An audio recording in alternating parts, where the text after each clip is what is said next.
Welcome back to Get a Grip on Lighting. I think we're live now. But Greg and I, he's at the Hotel California down in Minnesota there, that new background he's got. And we're going to interview Scott Wachter, who is the editor and podcaster of the Lighting Industry News Brief, Greg. Yep. The Darkness News Update, and participated in almost everything we did from 2019 until today, including all the work at Nailed and all the committees and all the letters and everything that we worked on. Scott Wachter had a role in all of those different things, Greg. But before we get to Scott, we got to remind you to go to satco.com. That's SATCO.com, the gangsters of lighting. Greg, what do you got to say about those guys? Such great supporters of Get a Grip on Lighting over the years. Yeah, one of our top supporters for sure, and great people. The product obviously is there, but a lot of times it comes down to the person and the people behind it, and that's what Satco brings. And you've said it many times before, is if you have one lighting company you want on your line card, if you're just going to go with one, Satco's the one, because they have everything, from decorative fixtures to functional fixtures to light bulbs to old and new. They have HID, they have fluorescent still, they have everything you need, and all the LED and all the innovation and the knowledge. Like if I have a question on lighting, like that's deep that I can't get to, I go to Satco because they have the answer. That tells you a lot about it. That's why we always call them the gangsters of lighting, and so we really appreciate all your support. Alan, Chris, everybody out there at Satco, we love you guys. Thank you for supporting. Brian Brandis, of course.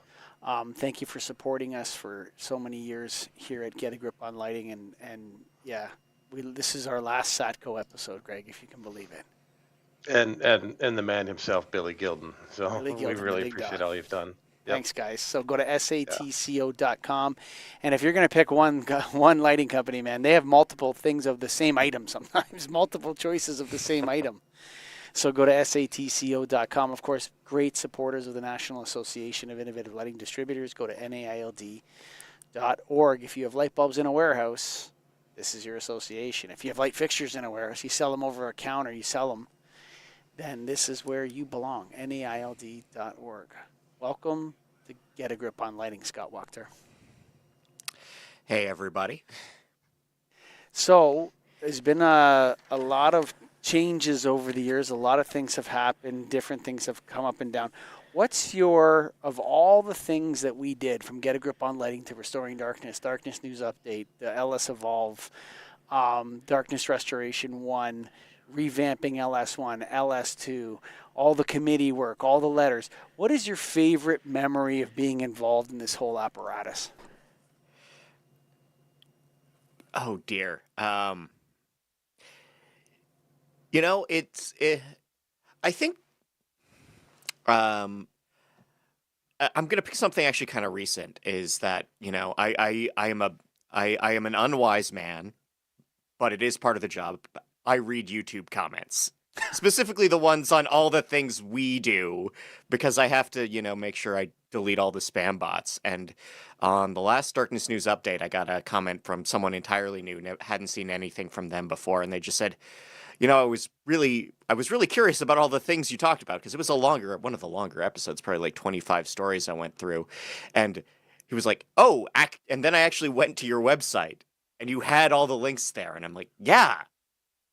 I'm doing the work, honestly. I'm putting the work in, and I was just glad to see that acknowledged. And I mean, Devin Wall still is the only person who sends me fan mail, I think, which is great. I think I'll always have that one fan. I will, but no, I mean, honestly, I do a lot of this work alone, and there's the points of collaboration are often very short, just bounce a few ideas and go off.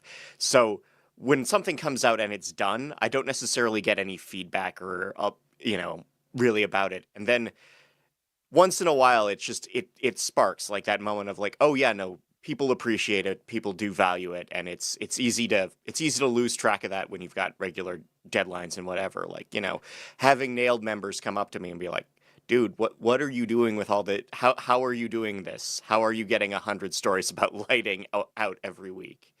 And, just feeling that little bit of love from the association is, it keeps you going. It keeps you doing it for 6 or 7 years. Yeah, Yeah. you think back, Greg, to when it all started. I mean, can't remember when the lighting industry news brief started. It's got to be something like 2019, 2020, Greg, no? Yeah, it sounds It- about right. Or do no, Scott? What was November, it? November of 19, November of 19, 2019? 308 weeks ago. Holy mackerel. So yeah, I mean, I think about it, and I agree, Scott, that a lot of people you don't hear like fan mail, like even our podcast and stuff. Every now and then somebody comments, but it's more like the verbal stuff, and you probably don't hear it as much as I do. But like I talk to a lot of people in the lighting industry, and everybody freaking loves the lighting industry news brief, and including me. That's the only thing I look at. There's a lot of great other media publications, but I don't really have time to look at it daily. I want to synapse once a month or once a week. I look at it and I say, here's what I need to know. This makes sense. That's good. Whatever. I don't care about that, but it's on there. But there's something for everyone in lighting, and I think there's a lot of places that just take things and drag it in and make it a story.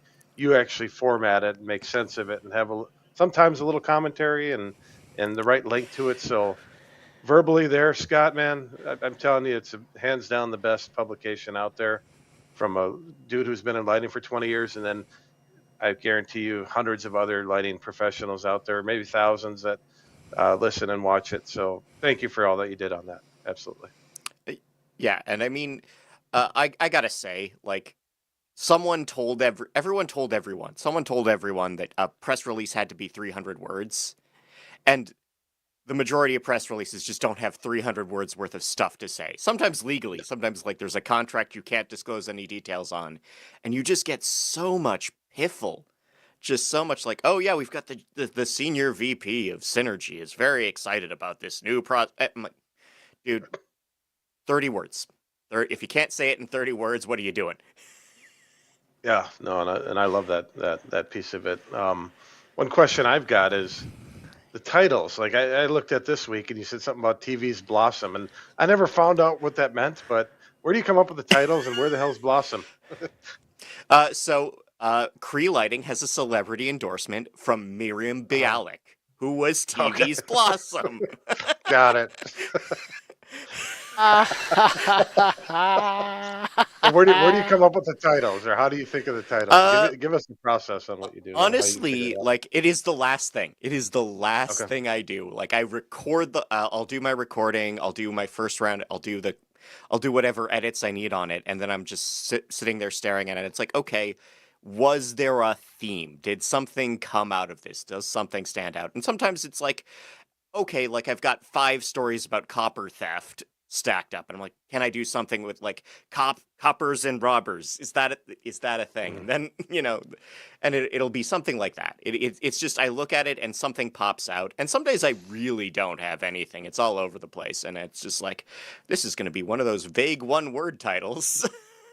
If you're listening to this and you don't know what the lighting industry news brief it's like you have to understand the difference between reporting and journalism. And so what Scott Wachter is doing is reporting the news to you. He's doing his best to minimize his own opinions. And over the years, the only time Scott and I have argued about the lighting industry news brief is when he inserted his opinions in it. Because I love it too. And I'm like, let's keep the opinions out as much as possible and just give people the news that they're looking for. And so Scott Wachter has created the lighting industry's only 2 digital newspapers that I believe. And it arrives every Monday morning in your inbox. You get an email from Scott Wachter, and the whole thing is laid out beautifully into different sections. And it's like 75 to 120 articles in the English language from the last week in the lighting industry. It's truly a spectacular creation, Greg. And I get emails from people all the time. What happened to my nailed brief? How come I'm not getting my nailed brief? And it's like, check your spam, buddy. It's probably in your spam. Yeah. Right? Outlook doesn't like newsletters. That's what we're learning. It's just Outlook will move a newsletter to spam for no reason. One of my great moments, Greg, just one more thing to address before we move to the next step. I felt like that. I don't know what it was if you were 220 or 225, but when you charted on the Apple Business News charts a couple months ago, in the United States, not in Yeah. Europe or Asia, because Get a Grip on Lighting, all of our stuff charts on a regular basis around the world. But this, you charted on the U.S. Business News, and that's where you're up against like CNN and Bloomberg and Bitcoin and whatever, Yeah, right? like just all the major newspapers' daily shows. I'm like, okay, yeah, like I'm never cracking that 25 of just like NYT Daily, Front Burner, NPR, First Up. Like that block is there. That like Financial Times, that I'm never hitting that. But like getting into like the mid hundreds is really fantastic. And I will say, I'm at the very bottom of the news chart in Denmark right now. I've been holding on to 250 slot number 250 of 250 for a month. Is so, Scott, to you, is you had no lighting background before you started this. Is it that exciting, or is it just that much going on, or what do you think? Lighting. Well, I will say, like, I was a high school theater kid, and that meant I was like hanging cans and setting up gels. So, like, not to say zero Sure. lighting, but it is an entirely different discipline. And like light sources, electric light sources are the single most ubiquitous piece of technology on Earth. There's 9 in the room with me right now. There's 9 in your office right now, right? And Mhm. when you start saying, okay, this is in every room, and we use it for a bunch of different things, and we say, okay, something, and that business has something happening every week, 100 somethings, as a matter of fact, more often than not. And we get to see, I've gotten to see stories develop and things and see the industry grow and change. I've gotten to see the horticultural market just explode. And I know Nailed doesn't care. Nailed guys don't care. I don't know why. They buy a lot of very expensive fixtures and they swap them out at L90, guys. Get in on that. But I've also Should. seen, the entire human-centric lighting field explode and become commercialized. I've seen new developments in LiDAR and visual light communication. I've also just seen a lot of interesting designs, and sometimes I just have to say, like, this is a very weird-looking lamp. I saw it, and now you have to too. Like, there's this couch that haunts me. It's this giant couch that has like the back extends to the ceiling and it has a light fixture embedded in it, and it's just this massive thing. And I'm like, I will never forget that couch. I will die thinking about that couch. It is my Roman Empire. Is that, like, I was going to say, is there one article that stands out to your one piece? Is that you think about? I mean, there's so many. It's going to be hard to pick, but Oh, it's all a blur, and I will yeah. say, like, once the upload's done, I'm like gonna forget about almost all of it immediately unless something jogs me onto it, like a something bounces back, like a story comes back, like, you know 4 years later. It's like, oh yeah, I remember Mhm. this guy. I remember this. But I think, I think the Sussex study that was like, yeah, guess what? Lighting doesn't change crime rates. Doesn't matter. Like, if it's there, doesn't matter if it's LED, doesn't matter how bright it is. It's just crime data stays flat no matter every time we've changed the lighting in Essex, right? And Mhm. that's just a fun thing to point out to people. It's like no change in crime. And and we got to see that happen twice. They got to run that story 10 years apart, right? Mhm.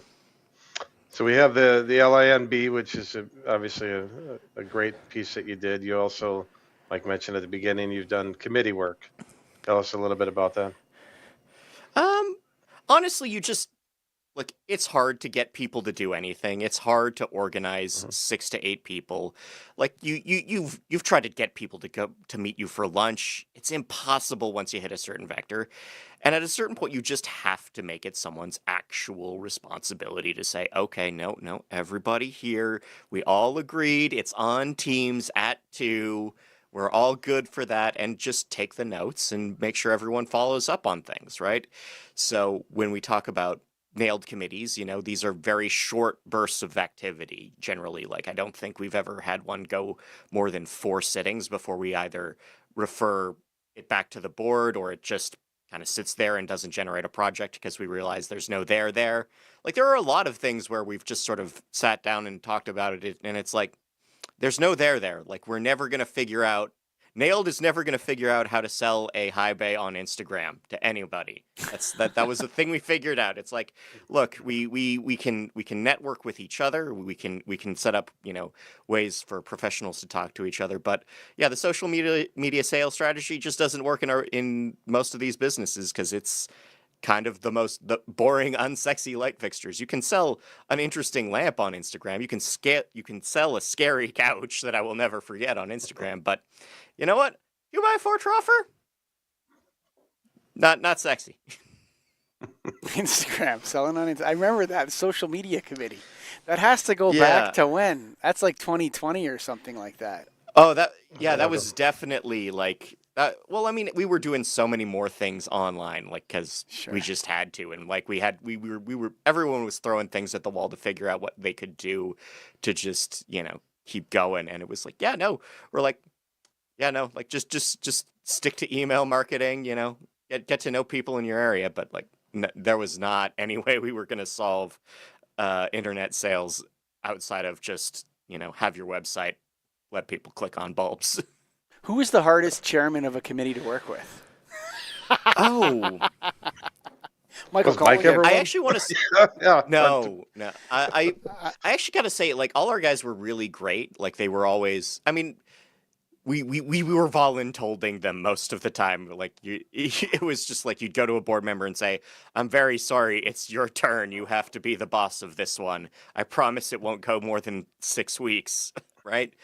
Right. But they were all amenable. They were all game. They all showed up. They all and they were very good about sharing their knowledge and really helping everyone on the committee come together and sort of collaborate and share ideas. I think we had some really great facilitators in a lot of ways. Like I think I think it's sort of a shame that, oh God, name's eluding me. Brian left the board early, right? Like he left the industry, and I'm like, no, he was really good. Oh yeah, I know who you're talking about. Last Yeah, name. not We don't need to bring it up anyway. But yeah. yeah, so what is it? What do you think? So Greg, you and I and Scott and everybody that was working at Nailed and Get a Grip Network, what was your favorite failure? Because we tried a lot of things, Greg, that didn't work too. You know what I mean? Like people see the lighting industry news beat, the lighting controls podcast, Get a Grip on lighting, LS Evolve, LS this, da da da da. Well, we tried a lot of stuff. What was your favorite? What did you think was really going to work, or what was your favorite failure of all the things we tried to do over the years? I really thought like a lot of LS Evolve was interesting to make, and I think I learned a lot, and I was like, and it never really caught on. Like it's got for every person who took an LS1 and got access to the LS Evolve content with it, one in 10 followed through on it, and I'm like, no, there was some genuinely useful stuff in there, and not all of it was like key to your business, but I think like building that whole series on lighting for elder care spaces was fantastic, and I think that's only going to become more relevant in the future because again, as we age, our eyes become less able to absorb photons, the cells cloud, and you can do a lot by just cranking up brightness, and we have cheap brightness now, but there are so many other tools we can bring in, and seeing those tools become available was really interesting, and I think it's going to matter a lot more. And some of it was a bit silly, some of it was a little off the wall, but like, I think having a good grounding in what augmented reality works and how lighting controls plays into augmented reality was a fun thing to learn. It's a fun thing to tell people about, even if it's not necessarily going to be everyone's next project. Sure. Just speaking of failures, and I don't really see it as a failure, but a lot of times you have to fail to succeed. And Yeah. the live streams, you came on board and handled all of our live streams at shows, and I think back to those first days, and like I was bringing stuff, Mike was bringing stuff, you were bringing stuff, we were smashing it together, and then we got to a point where you had it down. But I think those first few times were a challenge.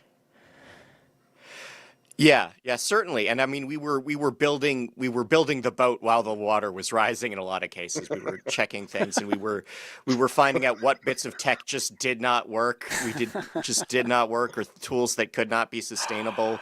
And I mean, eventually it did turn into a huge production. It's a whole bunch of stuff. Like another great moment in my career is that, okay, like the last set of streams out of Las Vegas, Greg packs all this stuff up into a gun case, a rolling. It is a case for firearms, like a large one, large firearms, many firearms. Safe. Like, I don't know, yeah, it's safe. It's very robust. I'll give you that. But this Right. is like, All right. I'm in Las Vegas, walking through a casino with a gun case, and I'm like, Yeah. I have to go very fast right now because this is not like the last time someone dragged a case with 6 guns through Las Vegas, it ended very badly. Yeah. Right. We've had a lot of misadventures, our crew, eh? Like crazy. Can we pull it off? Live streaming, the internet connection's not strong enough. Can we, what was that thing called? The channel bonder. We tried to use all this crazy equipment we invested in. And you're right.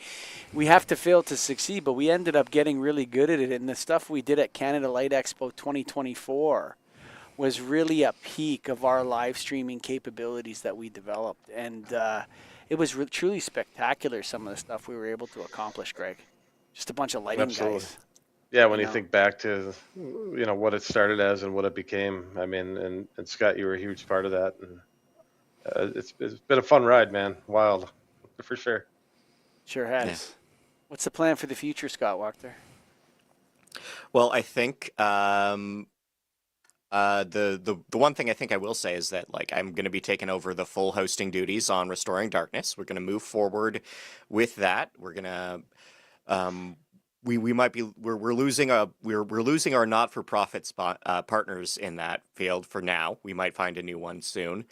But it does mean we're going to have to shake up how we fund it. Like, I think we may actually be able to push to Patreon, because Restoring Darkness, if you don't know, we tripled our listenership in a year, purely organically, based on really like 1 or 2 tweaks to how we present things and how we organize things. Speaking of Apple charts, we moved from design to nature. We moved from the design track, is where we started with Chain Slate, and then we moved over to nature, because it's like we're a conservation environmental justice show, and we're better off in nature, and it's also less competitive. Like, talking about competitive charts, like the top of the design thing is 99% invisible, and that's one of the big swinging, real deal podcasters that's been going forever.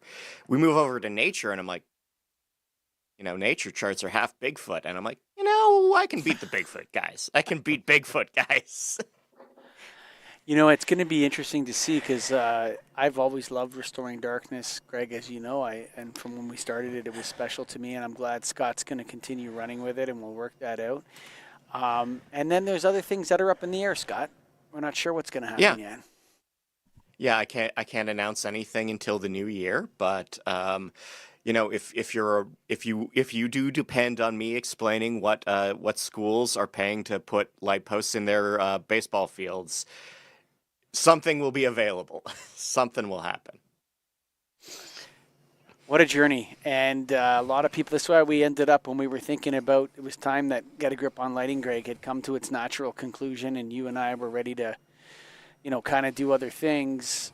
We said, gosh, this is like the band. The band is Scott Griffin, Scott Wachter, Michael Colligan, and Greg Ehrich. And we wanted to tell the whole world and make sure everyone knows that while you and I were the faces of it, Scott Wachter was our George Harrison on the Beatles. Oh.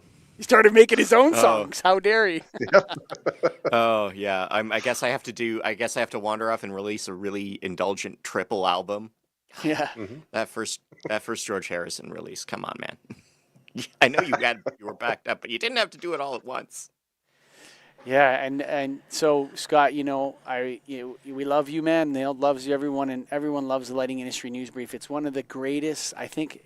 I mean, in terms of in in terms of raw acceptance by the average lighting person, I think the lighting industry news brief, Greg, has to be the most popular media property in the history of the lighting industry. I would say so, for sure. On my end, I love it. I mean, Needed. you could argue with Al and Randy at Edison Report, but at the end of the day, they're journalists and you're a reporter, and there's a difference in getting reported news rather than people's opinions. And I think you do the best job in the lighting industry, Scott. I'll give you some final thoughts here before we go in a moment, but guys, I want you to check out the Gangsters of Lighting, Greg Ehrich, Satco, SATCO.com, brother. Yeah, we talked about all the entire product line. They have warehouses all over the place, thousands, sometimes hundreds of thousands of items in stock. They're ahead of the game in terms of advancements in lighting. One of the top lighting companies out there, hands down, Satco. I couldn't agree more. I think they're so well positioned to just become the number one American lighting company in the next 20 years. I think they're in that spot where they could just surge through that. So I wish all the gangsters of New York the best. Satco.com, thank you for all your support over the years, going back to Nailed and everything else. So, and, Satco, longtime supporter of the National Association of Innovative Lighting Distributors, Greg, NAILD.org. If you got light bulbs in a warehouse, guess what? They have a warehouse just like yours, except they have many of them, and they're friggin' enormous and full of light bulbs, and they value the distribution channel. So go to Satco.com. Final word over to Scott Wachter. What do you got to say finally here on the second last Get a Grip on Lighting podcast? Look, it's, you know what, doing this has been very rewarding for me. I think I get to sit down and parse through so much information and find ways to present it in convenient and useful ways. And I've really been able to sharpen my skills and build up just a wealth of knowledge and a great reader base, and I really appreciate the time I've had working on this. I appreciate, the moments of collaboration we've been able to do. I think there's a lot of things that Nailed is doing right by the industry. I think Darkness Restoration 1 will probably make the world a little bit better, actually. I think we may like actually having lighting practitioners understand what goes into reducing light pollution is going to do a lot of good in the world, and I really hope that I really hope that it does that if nothing else, that thing we made I really hope that succeeds and really expands. Thank you, Scott Wachter. It's been a fun ride. Yeah. Thanks.